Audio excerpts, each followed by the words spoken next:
It always started the same way. Crowded school hallway buzzing with laughter, footsteps, the occasional squeak of sneakers across polished floors. Students flowed like a river, between periods chatting, flirting, scrolling through phones, waving hellos they didn't mean. Lockers slammed. Music leaked from earbuds. Eyes flicked left and right, taking in outfits, faces, the silent hierarchy. Everyone seemed to obey. But for Yuna Seo, it was never the crowd that caught her attention. It was him. A hoodie that always looked a bit too thin for the season, jeans worn through at the knees. And those eyes, storm-colored, quiet. Standing there like he didn't belong, because he didn't. Tall. With wind-tousled dark hair and skin so pale, it looked moonlit under the fluorescence. She hated how she noticed them first, his eyes, not brown, not quite gray. Watching, always watching. Never looked surprised, as if he were used to being unseen. No one else saw him. No one else even moved to avoid him as they walked straight through where he stood, ghost-like he wasn't there.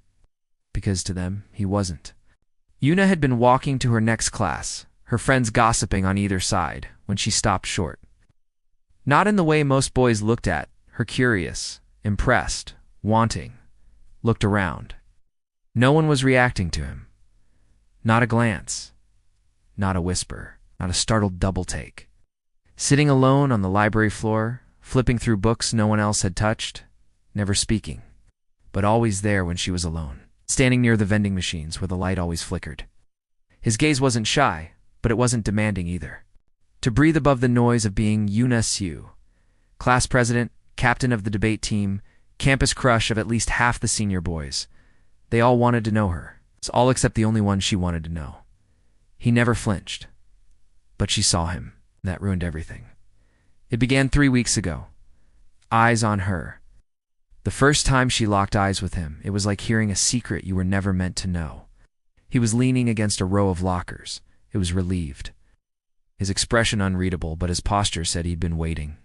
Like someone had been stranded on an island for years and had just spotted a flare in the sky. She'd blinked. "Do you know him?"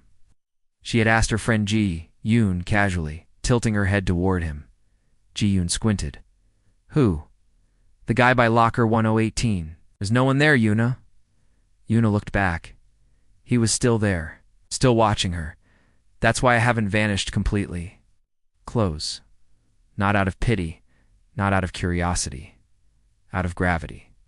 Like she was being pulled into orbit. It's not like someone seeing the most popular girl in school, but like someone seeing a person stripped of every mask. And in that moment, Yuna didn't feel like the girl with perfect hair, perfect grades, perfect smile. It felt familiar. "Why can I see you?" She felt her stomach drop like a stone in a lake. Every day she'd spot him in some quiet corner, watching the soccer field from under the bleachers. The wind pulled at his hoodie, tugging the sleeves like it wanted him to fly away. Now it was routine, visible, real. Then I wasn't. Stopped noticing. I think I stopped mattering. When that happens, you disappear. Never in class. He never approached her. Till today. Today. Lunch period. Rooftop. Yuna came here to escape. He was already there. Sitting on the low concrete ledge, one foot dangling over the edge, his hands folded in his lap. She stepped forward, heart drumming far too fast. "I don't know your name," she said quietly. He turned to her, his voice as soft as snowfall. "No one's asked in a long time."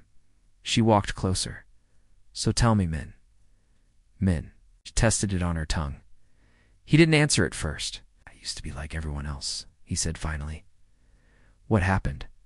Min looked down at his hands like he could still remember the day they started fading. "People stopped caring. But I see you, I know." His lips curved in the faintest smile. Yuna sat down beside him. "I think," she said slowly, "the world is blind more often than it admits." He turned to her. "But you see me? I do." Silence fell between them, but it wasn't empty. He looked at her then, really looked at her. She felt seen, not for who she was supposed to be, but for who she truly was. The bell rang in the distance, but neither of them moved. And in that stillness, Yuna realized something terrifying. The school courtyard was nearly empty during break. Save for a few couples huddled under umbrellas and a teacher in a plastic poncho sipping vending machine coffee, she had every option in the world, and none of them made her feel this alive. It's not in the shadows behind the gym, where he sometimes sat like a forgotten statue.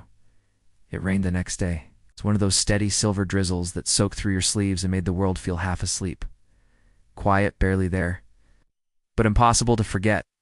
Yuna Seo stood beneath the second-floor walkway, watching raindrops race down the metal railing like they were trying to beat each other to the ground. She hadn't seen Min all morning, not at her locker. She'd woken up with a strange ache in her chest, an absence she couldn't name. If I stop seeing him, does he disappear again? She hated that thought, hated it more than she expected. Because even though they'd only spoken once, just one conversation on a rainy rooftop, he had lodged himself under her skin like a splinter. His hood was pushed back, hair sticking to his forehead, eyes dark from the rain, and something deeper. She wasn't sure if she wanted to. Third period.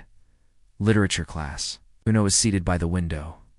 Her classmates were murmuring over an assigned reading, something about isolation, ghosts, and the weight of memory.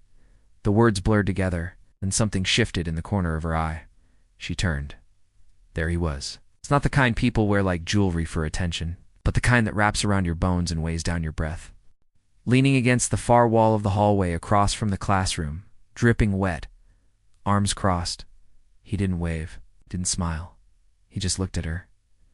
Dust danced in the air. Stacks of broken easels leaned against the wall, like tired skeletons. A cracked sink dripped into a rust-stained bowl. And on the far table sheets of old sketch paper, fluttered gently from the breeze pushing through the half-open window. And for the first time, she felt it, his sadness. Without thinking, she stood up. Yuna? Her teacher called as she stepped into the hallway. Bathroom, she mumbled.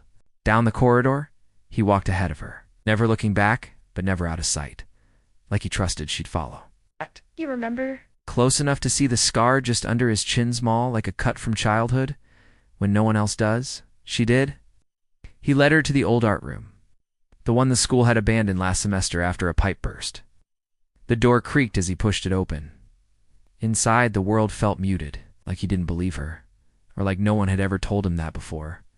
He sat on the windowsill, rain behind him, and finally spoke. Then one day, I just wasn't. You have everything. Friends, maybe it's who sees you that matters. When no one remembers you anymore, it's like your body forgets how to stay real. A future, you're beautiful, you're seen. It hides nothing. It makes everything quiet enough to feel. You shouldn't waste your time with someone like me. You came. I was starting to think I dreamed you again. She was thinking about a boy no one could see but her. I've been thinking about you, he said, and about how unfair it is. Unfair that you see me. She walked over, close enough to smell the rain on his hoodie. I don't mind, she said.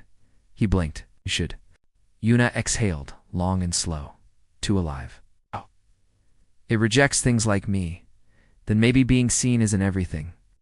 Silence stretched between them. Finally, Min looked down, voice soft. I wasn't always like this. I used to have friends. I used to talk. I used to be part of the world. Yuna sat beside him, her thigh brushing his.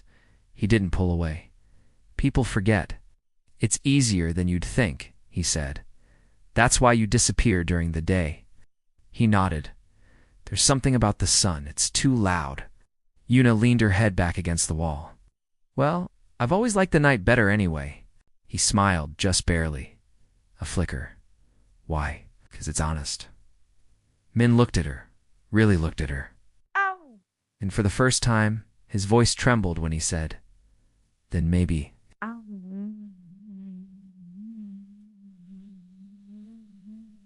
The night gave me to you.